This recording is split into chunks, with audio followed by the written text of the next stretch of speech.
In this video, I'm going to teach you how Klarna refunds work. It's a very quick and easy process, so follow along. First, open the latest version of the Klarna app and log into your account. Tap your profile at the bottom right, then open Settings in the top right corner.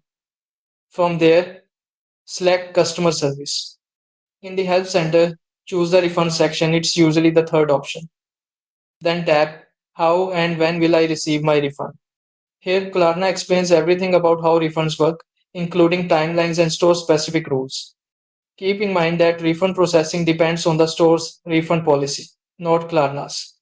Once the store confirms your return or cancellation, Klarna adjusts your payment plan or sends the money back to your original payment method. If you still need help, scroll to the bottom of the page and tap Contact Us. Choose live chat to speak with a Klarna support agent. This is the fastest way to get personalized assistance. And that's it. That's how Klarna refunds work and how to contact support if needed.